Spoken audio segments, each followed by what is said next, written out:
All right, welcome to the show, everyone. My guest today is Chase Boehringer.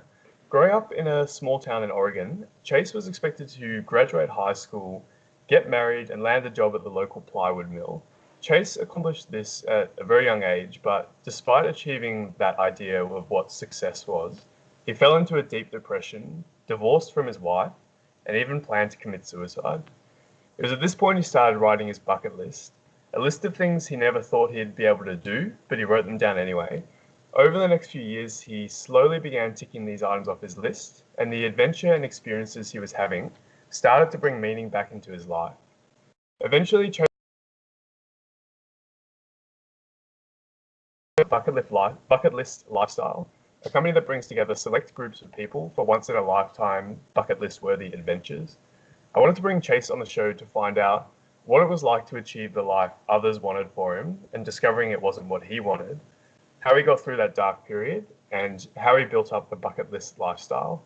So Chase, welcome to the show. Thank you so much for having me. Really, I love the show and I'm super excited. Awesome. Well, I thought a good place to start would be I was curious about how you grew up and a bit of your story. So you kind of achieved this idea of what success was at a young age. So I was wondering if you could just tell us in the audience, what was life growing up for you? Like what was that idea of a perfect life back then? And how did you get to that? Absolutely. So for anyone out there listening who grew up in a small town, who's from that kind of small town America, most of it is all the same, where it's a 3-bedroom, 2-bath house, a white picket fence, a couple dogs, get married young, and have some kids, which is amazing. First of all, I don't want to put anyone down who's either on that path or has, they're living that current life. If you're happy with that, hell yes. I was happy with it at the time, and it's perfectly okay to live that life. However, after that all came crashing down, which we'll get into, I learned that wasn't the life that was meant for me. Yeah, so what happened there? Why did things start to deteriorate for you? Because I can imagine if everyone else was kind of living that same life and achieving those same sort of things, how come it didn't resonate with you? Well, it's funny because it actually did resonate with me when I was in it. And it's ignorance is bliss. I didn't know what was out there in the world. I didn't know what life could be like. I had only known that small town. My family has always been in the logging industry and the wood industry, and everyone just kind of does similar things. And so I was chasing that version of success. And for me, I was happy until I got a phone call. And the phone call was actually my mother. So many people in town knew that eventually my mother had to call me that my wife at the time was having an affair with one of my closest friends. And it was absolutely earth-shattering. My entire world basically was pulled out from underneath me. And I just felt the most intense pain that I've ever felt in my entire life. When after calling a few friends to confirm, everybody had seen and heard and knows, and it was the most brutal experience of my life. And the month after that was just a continuation of that darkness and dark thoughts and suicidal thoughts, homicidal thoughts. I was just going crazy, and I was in so much pain that it was really difficult to see a way out. Yeah. That would have been a massive shock, I can definitely imagine. And so, I guess over those next few months, what was that really like, that dark period? Were you still trying to get on with your life, or did it really just like knock the wind out of you and you were just stuck at home, or how did that really play out? I mean, I was a zombie. For anyone who's had that a phone call similar to that, where you find out maybe one of your parents has died or some horrible thing has happened. When you get that phone call, at least for me, the reaction was so strong that in order to protect myself, I just went numb. I just went totally numb as a zombie. I went to work and I would just go through the motions, and I was in survival mode.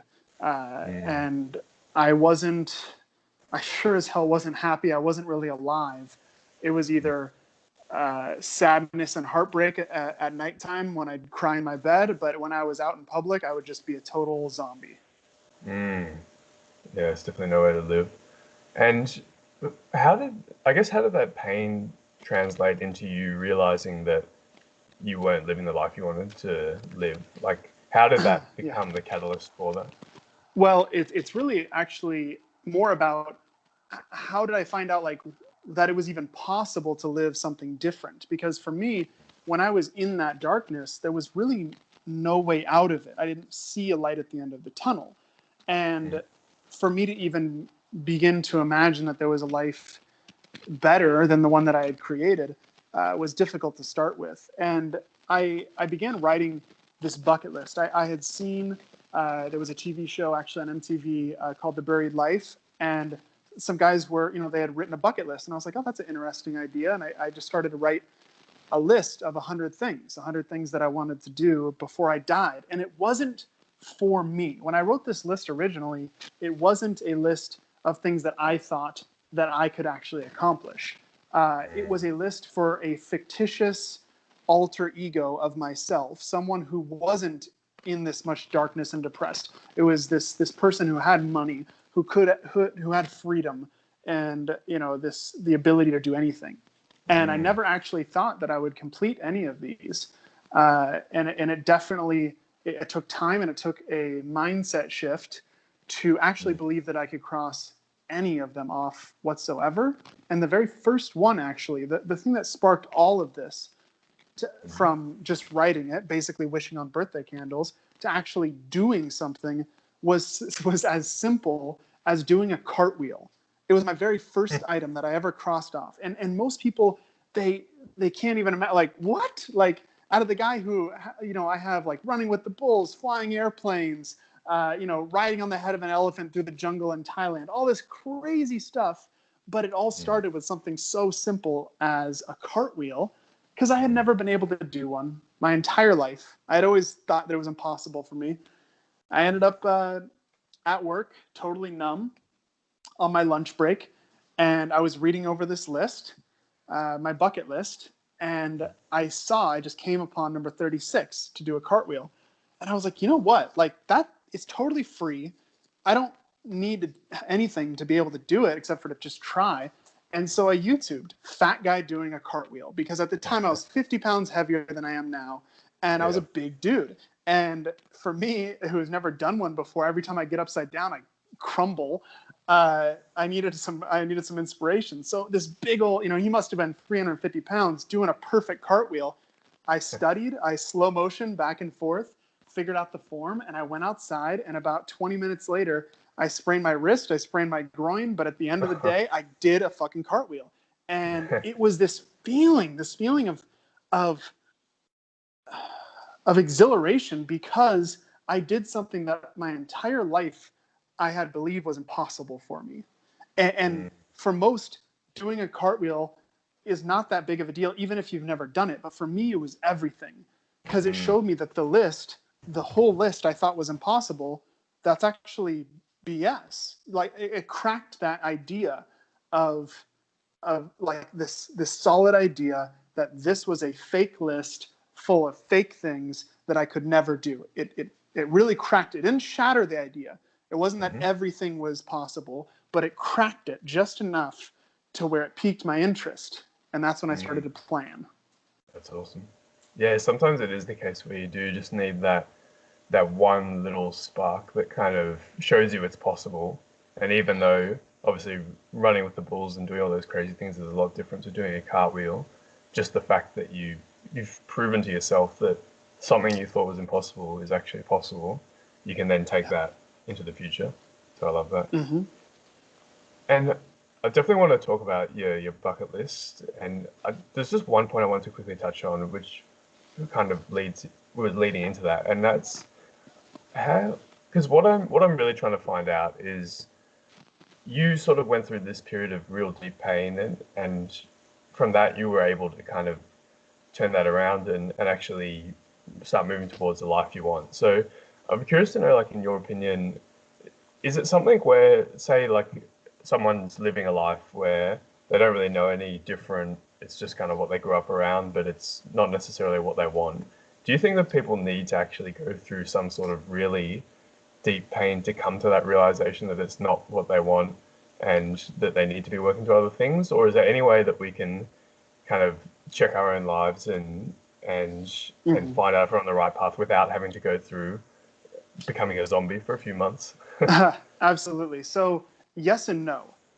In order to really see your life for what it is and to really look at this from an outside perspective, the best way I know how is trauma. The best way, hands down, is to have someone come in and shake up your life like a snow globe, and it's just, and you're just rattled, and you have to absolutely completely reevaluate your life. And it's an incredible and painful way to do it. It's the fastest, easiest way. However, it is not the only way. There is other ways to do it. For the first of all, of course, is getting in touch with your soul and getting in touch with your intuition, because so often we have these ideas of what success is. So for me, it was the 3-bedroom, 2-bath house, the dogs, the motorcycle, and a pool table. That was my ideal. And I didn't ever check in with, was my soul fulfilled? Because I had told myself, and everyone else had told myself, that this is what success is. So I had no reason to question that. And I will say that if you're happy and you feel fulfilled on a daily basis, it's not, you don't have to break it. And excuse me, you don't have to fix it if it's not broken. However, if you're feeling like something is missing, which so many of us have, it's that feeling that I don't know exactly what it is, but something is missing. I don't know if I made the wrong decision at some point along the way. I don't know what it is, but I'm not deeply fulfilled. Those words don't even resonate in my body whatsoever. All I know is that I'm living this life and I'm okay and I'm fine and I'm good. And the opposite of fulfillment is not, depression and suicidal tendencies. The opposite of fulfillment is fine. It's just the, okay, how are you doing? I'm fine. That mediocrity is what is a killer of fulfillment. I'll take trauma any day, 100 times a year. I'll take trauma over fine, because that will actually, it's bad enough to make the change. If the situation you're in is not painful as the change itself, you're not going to actually make the change. And I'll repeat that because it's a little bit confusing. If the situation that you're in is not as painful as the change itself, you will never change. So imagine you're 5 pounds overweight, right? And in order to lose that extra 5 pounds, you're going to have to go on runs. You're going to have to do sit-ups. You're going to have to eat salads more. You're going to have to do all this stuff. And that's like, having 5 pounds on you is not that bad, really. I mean, it's just okay. Maybe it's a tiny bit annoying, but it's not that bad. It's not uncomfortable. But if you're 500 pounds and breathing is hard, getting out of bed is hard, living your life normally is difficult, then just cutting out something like soda or, like bread or something like that, the change itself is not as painful as living a life of 500 pounds. So that analogy, think of that as your own life of living a life 500 pounds. It's it's trauma for most people. Most people aren't 500 pounds, but they do have that trauma that is going to put them in so much pain that they have to change, because the change is the easiest route. Yes, I love that. That's such a key point. Because, pain can be a very strong motivator for change. But as you said, the pain of remaining where you are has to be greater than the pain of the change that you're going to go through. So I totally And believe if you're that. fine, what's your motivation? If you're fine and you're mediocre emotionally, sexually, like light, everything in your life is just okay. You're living in a 1-bedroom and it's just okay. But it's sure as fuck not fulfilling you. Yes. For some people it might, but if you're listening to this and that resonates, then understand that you're in trouble. If you're it's bad. It's not a good spot to be in. So you got to be aware enough and passionate enough about where you want to go in order to make that change. Because without passion and without drive, the situation itself is never going to ask you to change. Absolutely. I think that's a really good point. And for me, situation where I'm not, like to use the analogy you used, I'm not 500 pounds overweight. I'm only 5 pounds overweight, but it's not exactly where I want to be. And so one thing that's really helped me to not necessarily have to go through intense trauma is almost like start visualizing what's my life going to be like in 10 years or 5 years from now if I don't actually make these steps I know I need to make, and kind of trying to visualize like the pain compounding in the long term to actually like almost feel it as if it's real. And in a way that can provide some sort of like self-made trauma to help motivate you to change. Yeah. Tony Robbins does that in all of his UPW events. His Unleash the Power Within, as he takes you through that exact meditation where you drop in to, in a nutshell, what your biggest fear is, which is in 10, 20, 30 years, your pain is going to be compounded, and all these decisions that you keep putting off will continue to be put off. And how does your relationships look? How does your health look? How do you feel? How is your happiness and your vitality? How's your sex life? How's everything? And you look at this compounded over decades of you acting the same way, of people acting out of fear and making decisions based in a scarcity mindset. What does that lead to long term? And people can't fucking handle it. People break down and cry. And that trauma, that, just as you said, that trauma that they create from understanding what that compounds is enough to make the change, because change occurs both from the pain of not making a choice, but it also occurs from the benefit that you get. You need to have the negative. If you don't make a choice, has to be horrible, and if you do make the choice, has to be amazing. Because if it's in the middle, you'll get uncomfortable and you go straight back to watching Netflix. Yeah, I love it. It's a powerful exercise. So going back to your bucket list that you wrote, I'm curious what sort of things you had on there initially, and then how did you actually start working towards ticking these off? So you do the cartwheel, and that kind of gets you some momentum.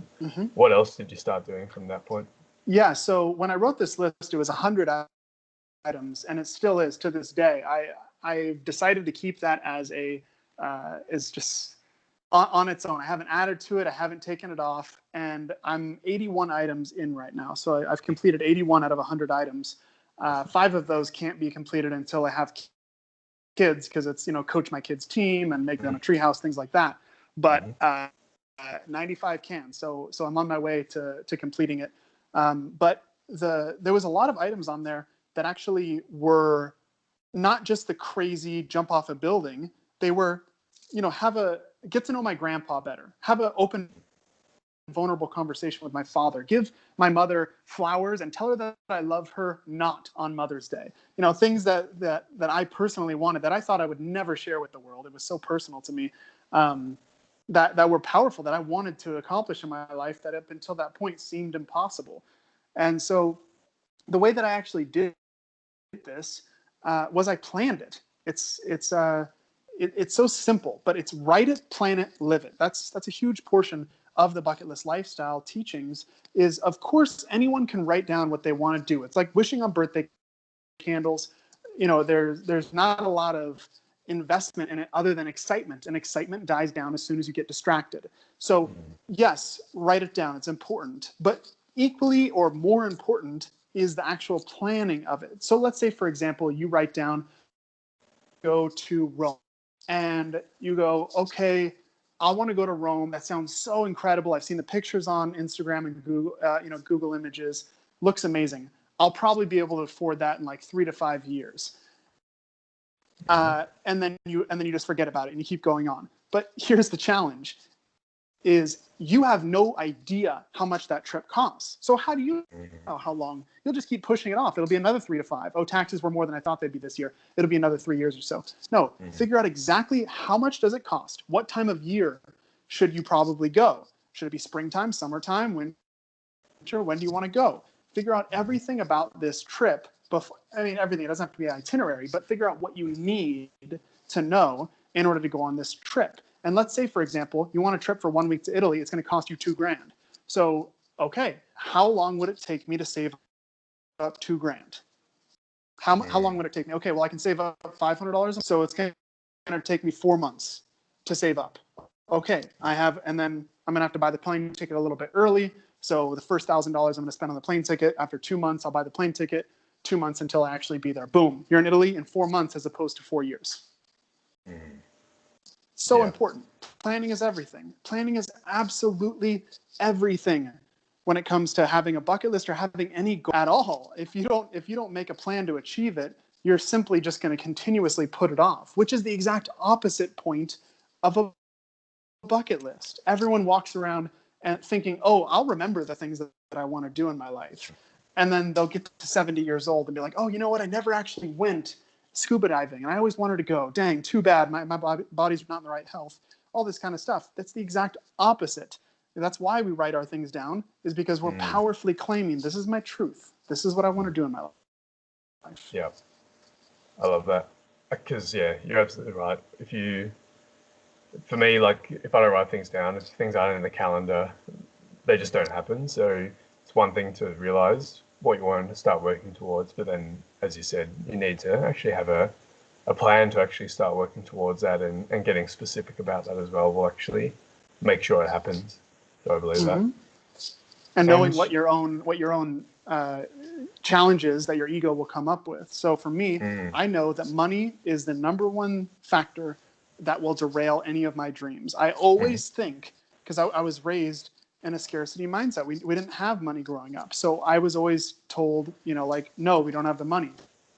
So that's where my brain immediately goes when I want to go do something is, oh, I don't have. And so knowing that, I immediately start planning the financial end of this to make it possible financially. And then the rest of it is easy. So understanding, is it time for you? Do you only get 2 weeks off a year from work? And so you're like, I don't have enough time. My boss won't let me off work, whatever that is for you. Figure out what that is. Blow past that, your main biggest fear around it, your main obstacle, and then everything else is easy. It's a good practical tip. I love it. So when you were starting to tick all these off and start doing it, how did you do that exactly? Because I understand that a lot of people think they need to, if they want to travel the world or go see all these places and tick off items on their bucket list, they need to like quit their job and go crazy and just do all this stuff.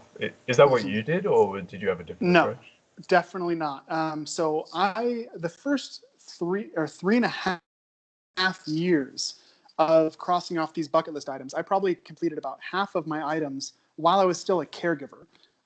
So the first 3.5 years, however, I did live my life in a way that supported my travel significantly, meaning I didn't buy expensive dinners. I didn't buy coffee. I didn't buy extra things. I sold my fancy TV, got a crappier one, or watched it on my laptop. I did things in my life that allowed me to travel a lot more, and I would travel every 3 months. I got 4 weeks off a year from work, so I would I'd work for 3 months, save up every penny, travel for 10 days. Work for 3 months, travel for 10 days. I worked it out where if I left on a Friday, half day, and I would have that whole first weekend, and then my week off, and then I would have the second weekend, and then I would arrive either Monday morning at the airport or Sunday night, and I would go straight in, and I would basically, milk all the time I could at this job, on my adventures, and I kept my job. And that's a huge, one of the messages of my company and myself is that you don't have to drop everything in order to live a life of adventure. It's so important to remember that everybody can live a life of adventure and do these incredible epic things while keeping their job. In fact, the job helps the adventures. Maybe you're not going to be traveling with a backpack for 6 months traveling through Europe, but at the same time, you're still able to go on epic adventures. I'm running a retreat right now, an adventure to Rio de Janeiro for Carnival. And we had people who were engineers and accountants and people with office jobs, and they had the time of their life, and they're going to go back and they're going to still make, their paycheck. And guess what? Those people just signed up for more trips in the future, going to Peru, going to Nepal, because they realize, like, holy hell, I can live this epic lifestyle and still keep my job and my apartment and my cat. Yeah, I love it. it's definitely important part of it. Just knowing that you don't have to kind of do crazy things and quit your job to go backpacking. Is you can, especially with people like yourself helping, you can definitely still have your normal life and just have these great adventures. So we should just stop putting it off. I think it's a good message. Yeah, because everyone always wants to think that the excuse me. So it's outside of your comfort zone to go on epic adventures. For most people, it is outside of their comfort zones. Their brains are automatically going to come up with every excuse to not go outside of the comfort zone. And usually that excuse is, I don't have the time or the money. Or the other one is, oh no, that kind of stuff is for people who just, drop everything. I have responsibilities. I have a mortgage. I have kids, or I have pets. I can't do that. And my mission is to say, screw you. We've made these trips specifically for people who have jobs. So we're able to have, okay, every trip starts on a Saturday, so you can leave Friday. Every trip starts on a Saturday and ends on a Saturday. And so you're able to come back and come back Sunday night and then go to work.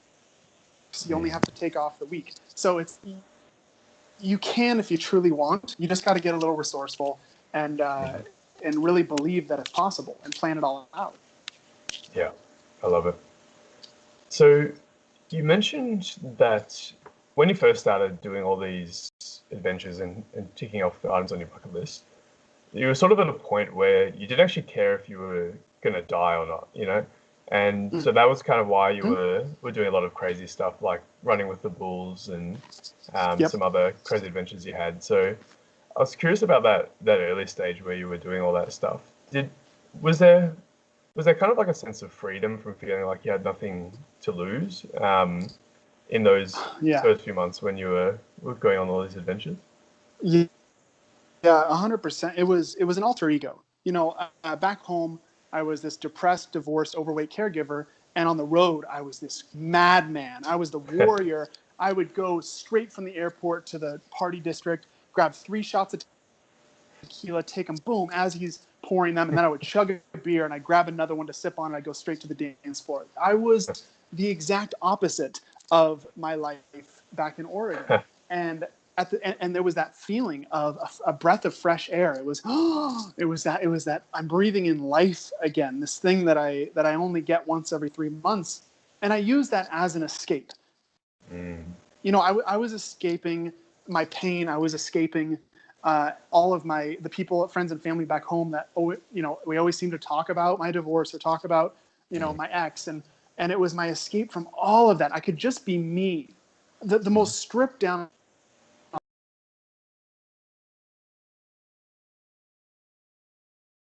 Because no one cared, it was just me by myself, and it was such a breath that I did absolutely feel free, and I ran away from those problems using travel as a drug, as an escape, until I found personal development, until I found coaches, and I found the ability to be vulnerable and friends who I could be vulnerable with, and I processed my pain, and I learned forgiveness, and I learned that forgiveness is a process, and I learned so many mindset shifts that I needed to take it from, okay, I'm using travel as an escape and I'm running from something, to now I'm using travel to run towards something. I'm running towards the feeling of awe, towards the feeling of presence and bliss and wonder and curiosity.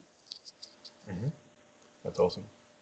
You mentioned you started on a bit of a personal development journey, and I'm curious about how that came about, because I think because you mentioned it there that the travel initially was an escapism from your current situation, your daily life, and I think that's the case with a lot of people. Like, they do use travel or drinking or whatever as an escape, and a lot of the time people don't necessarily realize that, but it sounds like you did. So how did this whole like personal development journey come about, where you then started to study like Tony Robbins and all that? How did it come about? I mean, first of all, I didn't know that I was escaping. I rationalized everything. No, I'm just having a great time, blah, blah, blah. I didn't realize it until I was able to look at the big picture and work through a lot of my own stuff to realize what was happening.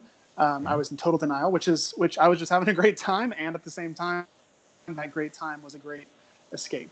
And I found personal development pretty randomly, actually. I had been running the Bucket List Lifestyle as a travel blog, teaching people how to travel hack, get free flights and hotels. And I was at a conference. It's called the World Domination Summit. It's basically a let's go change the world. We're awesome. Hell yeah. Conference. And I met someone who was actually the owner of the CEO of Coachville Center for Coaching Mastery. It's a college for coaches, life coaches. And he offered to be my coach and to basically for 1 year, as long as he could record all of our sessions. And so in a nutshell, I got coaching from one of the best coaches in the world for a year for free. And it was freaking life-changing. And after, going through coaching where it really just allowed me to see the world and my life as it was. It didn't necessarily transform me at that point. It simply allowed me to see everything in my life for the truth of what it was. And at that point, I made decisions to join a thing called the School for Men, which is no longer happening, but it was incredible. It's one of the best personal development things in the world, in my opinion. And it was a school for men. It was what our fathers didn't teach us. It was a space for men to be vulnerable together. And I didn't have that. I only had this fake surface level bullshit relationship with my friends and family, which is totally normal. It's totally normal to go, to your family and be like, oh, how's the football team doing? How's your work? How's whatever? Oh, it's fine. It's good. And then crack a beer and watch a TV show. And that's life. That's the entirety of the relationship. And I was no longer willing to do that. And when I got a taste of what it's like to have people hold space for you, when I got a taste of what it's like to have a man tell you it's totally okay to break down and to feel like shit, because I feel like shit too sometimes, and to have conversations that are raw, man, it was life changing, truly. That's amazing. And so that kind of kicked off. Well, I mean, that whole year-long journey would have been amazing. And then it was crazy, man. It's been such a journey where I'm always, I wouldn't say I'm always looking for the next, way to grow. However, I will say that I've experienced a lot of really incredible programs, different coaches in different areas of my life, things like the Landmark Forum, Tony Robbins, different events where I was able to grow and evolve as a human being. As well as I eventually went through coaching college and I became a life coach myself. I did that for years. And it was incredible. It was absolutely one of the most incredible, profound experiences of my life. It's cool.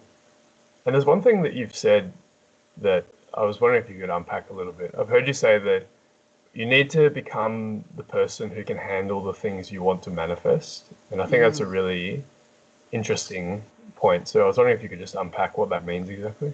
Oh, yeah, absolutely. Well, let's take the lottery, for example. Everybody wants to win the lottery. Everybody wants to win the lottery. What would you do if you won the lottery? What would I do? The thing is, let's say you actually win that lottery. You manifested $50 million. And if you look statistically, it doesn't go well for most people because they weren't the type of person who could handle $50 million. Now, most of us don't actively attempt to manifest $50 million, but we do attempt to manifest our dream partners. We can use that as a perfect example. Let's say I want my queen. Let's say this woman is incredible on all counts. She is a 10 across the board, personality, everything. But I don't work on myself. I let myself get fat. I have a bad diet, so I'm like tired all the time. I don't care about my business, or I'm having a job that's just kind of whatever. I'm living a fine, mediocre life. Guess what? I'm going to manifest her into my life, and I'm going to lose that woman in a just because I'm not the man who can handle that manifestation. And that's what happens over and over and over again, is we think that manifestation is simply something outside of us. It's something that the universe is going to bring to us, and it's not about me. It's about them, and you have to let go and be flow. But in my opinion, that's BS. You have to work on yourself so that you can attract whatever it is you want. If you want a business partner, if you want any kind of a connection with another human being, you're going to have to work on yourself, because the people that are around you are simply a reflection of you. And I'll repeat that because it's so important to drive that home. The people that are going to be around you are simply a reflection of you. You want to get more high net worth people around you?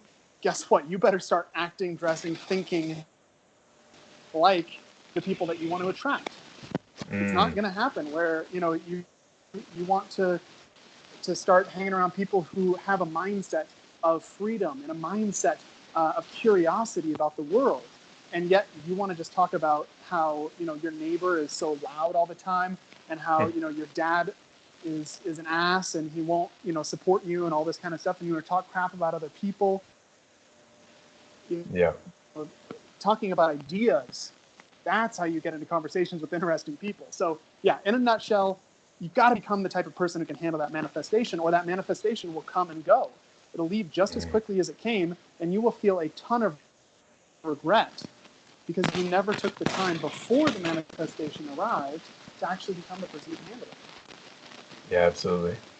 And we seem to be getting a little bit of feedback. I don't know if you've just changed locations or something, Chase, but I haven't. Are you still getting it right now? Yeah, it might be okay. Okay. No, hold on just a moment. I'm gonna switch headphones. Hold on a moment. For the people listening, Chase is currently on one of his tours in Brazil, so that could explain the internet, but no, that's much better. Much better. Perfect, great. So I'm in Brazil right now, and definitely the internet and pretty much all of the technological resources that I normally have in the States are not available here, but it's worth it. Yeah, absolutely. Well, let's talk about that, because so you went on that journey for about 2 years where you were ticking off things, doing solo travel, ticking off things from your bucket list that you wanted to do personally. And how did that evolve into what you're doing today, which is the bucket list lifestyle? Maybe you could just start by telling us what is the bucket list lifestyle, and then how did you actually get to this point from where you were? Absolutely. So now the bucket list lifestyle takes small groups of really fun, positive people on the world's most epic adventures. So things like Wonders of the World, massive, really fun cultural festivals. Like we're in Rio de Janeiro for Carnival. We're going running with the bulls, in Machu Picchu, all sorts of incredible experiences. And I'll in air. I started from scratch just as a travel blog, and I wanted to inspire people. I never cared to make a dollar. I just wanted to share with people about travel hacking and about some of my crazy stories from abroad. And I never really thought I'd ever get a following. I just wanted almost as just, hey, I'm just going to put this up here. Whatever happens, happens. And slowly but surely, I started gaining a following. I started writing more stories of my crazy adventures and some guides to travel. And that lasted for about 4 years. So 4 years of the travel blog and travel vlog for the bucket list lifestyle before I had a friend ask me if he could join me on a trip. And I had been traveling solo for just about 6 years at that point. So 6 years of solo travel. 3.5 of those was on and off with my work. And then after that, was just traveling. So, excuse me. So yeah, 6 years of travel. And then as he asked me that, I immediately thought no. Even though he's a cool dude, I love this dude, I immediately thought no, because it's just not the way that I travel. It's not my style. And I started to think a little bit about, you know what? I'm so good at finding deals. He probably would spend, like, let's just say $1,500 on a trip, and I could get it for like $500 to $700, and I could profit. Not that I necessarily cared to profit off my friends, but this idea started to roll around in my head of like, I could take people on these adventures. People always ask me to go on these adventures, and I could actually make money because I'm so good at finding deals. And simply put, I posted on Facebook, hey, who wants to go running with the bulls in Spain? And I had tons of people who were interested in running with the bulls in Spain. And that was that. Man, I booked a villa in Pamplona, and I booked my flight, and the very first bucket list lifestyle adventure was off and running. And from that point forward, that's the way that we've done it. Is it's word of mouth, it's friends of friends, it's people who either know me, know the bucket list lifestyle, have been following me, or people who have already been on trips. Most of the people, the majority of people that come on our trips have actually been on other trips because they're so fun and so crazy that right away at the end of one trip, they usually sign up for the next one because it's just, we had 6 people in Peru. All 6 of them signed up for 3 weeks later to meet in Thailand. When we were in Peru, they were like, we're going to the next one. We all met in Thailand. So it's crazy. And it's always 7 people, 8 days for one epic adventure. I love it. And I think that's cool as well, the way it kind of came about, because I think it's important to highlight you were kind of initially scratching your own itch, obviously traveling and writing the travel blog, doing the travel vlogs. And you were doing that for 4 years. So it's not like something you just chucked up a website and then 2 months later you just start getting all these people coming on your trips with you. It really was just something you were doing, and then you saw the opportunity because people were actually asking you, and you were initially saying no to them, but then you kind of were able to see the business opportunity there and then took advantage of that. So yeah, I love that. I think it's important to remember that, just like any business, you have to become known as the expert in that field. And before I even took anyone on, everyone associated my name with adventure. So every single person, when you would say the word travel or adventure, even if I wasn't in the room, they'd start talking, oh, my friend Chase, he travels all around the world. He does all these crazy things. So in people's minds, I was the guy when it came to travel and adventure. So it was a very easy switch when I started taking people on adventures to now being known as not only the crazy guy who travels around the world, but the crazy guy who travels around the world with small groups. Now I take these groups of people, and it's all application only. So, we always know we're getting super positive, fun people who are all vibing, really high vibe drive. That's awesome. Yeah, and I love that process of curation as well. So it's not like your average tour company where just anyone can jump in and you have just potluck who you're going on a trip with. These are actually people you've hand selected and spoken to before, and I love that. Dude, I hate tours. Tours suck. I seriously, like, everything about a tour is the opposite of what I like. Like, for me, I'm an adventurer, man. I traveled for so long doing whatever I wanted, and freedom is such a huge part of travel that I wanted that in the DNA of my company. So we're not a tour company, we're an adventure company. Like, and here's the interesting thing is you can't plan an adventure. So what the hell am I doing, right? So we had this moment where we were talking about, okay, I don't want to be a tour company. We don't want to have to stick to an itinerary. How do we create adventure if adventure can't be created? You can't plan for it. And I said, okay, you know what? You can't create adventure, but you can create space for an adventure. So what we do on all of our trips is I put people in ridiculous situations where I don't know what's going to happen, but I know it's going to be something wild. So for example, we'll get intentionally lost in the back alleys of Delhi in India. And who knows what the hell's going to happen. And we end up, playing cricket with some kids in the back alley. We end up walking into someone's house who's celebrating Holi with their entire family. We get blessed by the grandmother. We eat with them. We sing and play instruments. All of these things happen, and they need to happen organically. You can't plan for that. It's not even close to as special. And now everybody tells stories of my trips, not of, oh, we went to see the Taj Mahal or we did Holi Festival in India, but they talk about that experience of being lost and having no idea where they were, just trying to look for something good to eat. And all of these magical things started happening. And that's my job, is to safely hold a space where I'm going to keep you safe, but I also don't know what the hell's going to happen next. And that's a beautiful and crazy thing to hold space for, but it works every single time. That's incredible. And yeah, the trips you go on sound amazing, the adventures you take people on. So I love that. And that's a really good example you gave there. Yeah. So I was curious on sort of the business side of things when you were building this up. Did you have any like really big challenges or any things that go wrong? Because what it sounds like so far is that you kind of just threw up a Facebook post and then you were kind of off to the races. So I was wondering if there was any big challenges that you could talk about when you're actually Yeah, building up this company. thank you. Thank you for asking that question, because it's so easy to just remember all the fun shit. But it's, of course, there was so many challenges. Of the first one being that I had never ran an online business before. I had never done accounting. I had never done what is a landing page? How do I build a website? How do I do all this stuff for this new section of my business? Everything was new.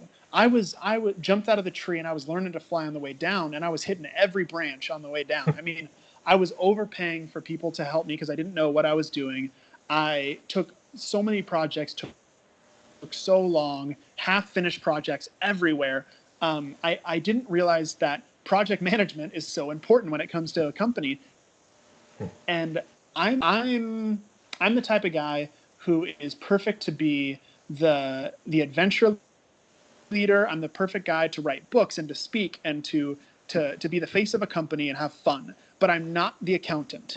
And I learned that through me fucking up on accounting.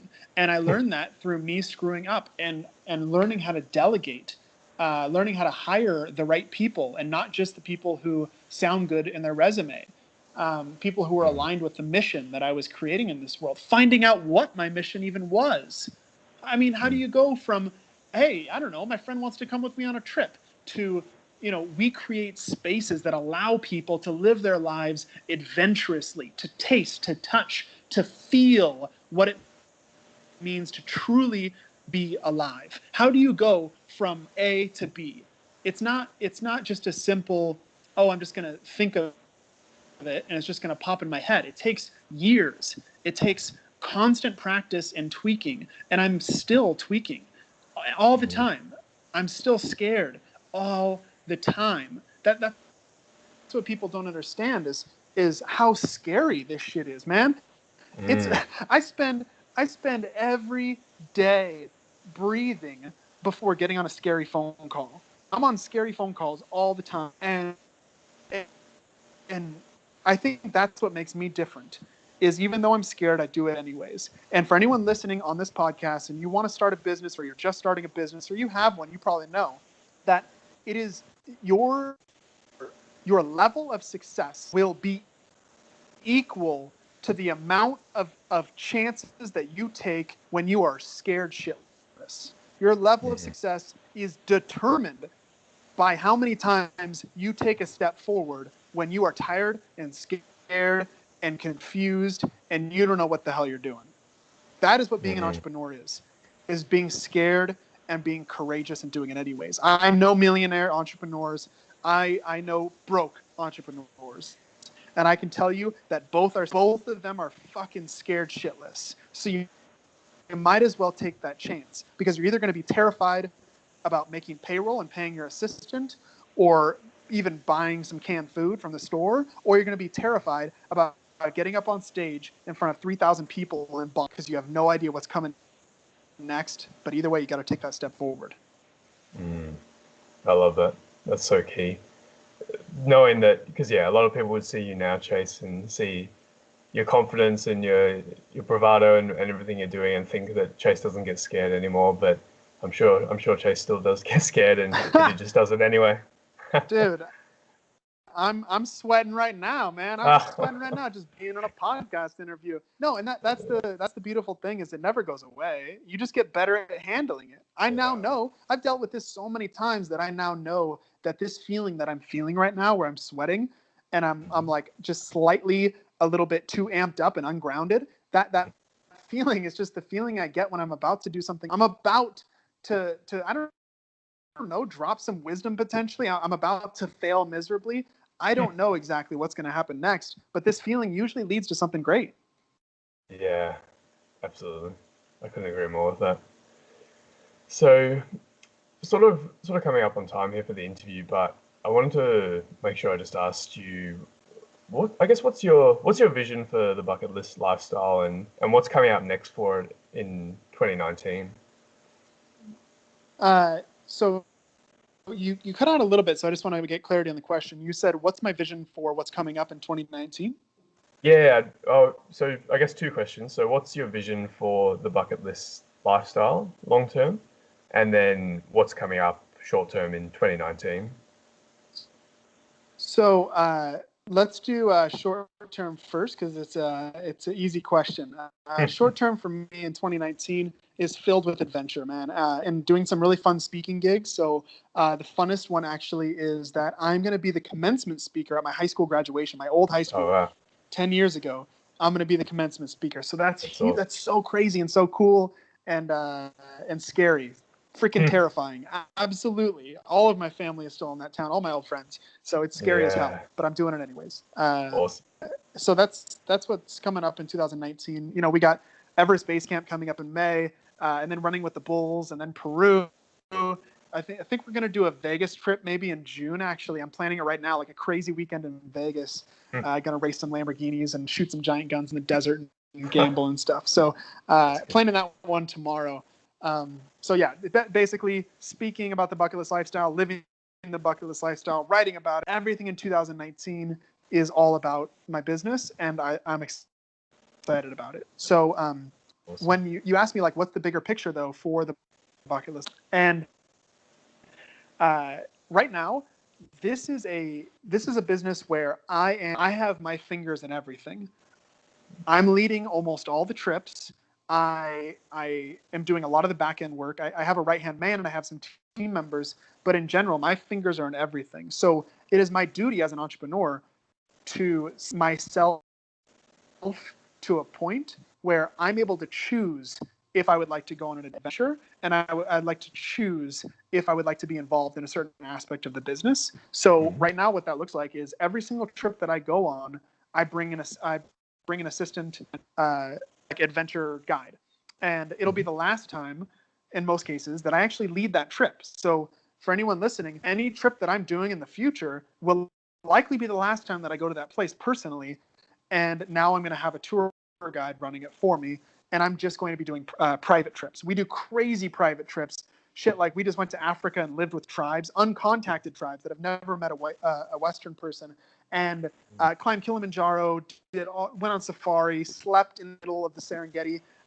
crazy stuff. So my goal is to basically remove myself from the public trips, put myself in the private trips, and then 3 to 5 years down the road, basically have myself writing books. I'm writing a book right now, actually, adventure stories. So it's just the craziest stories that you've ever heard in your life.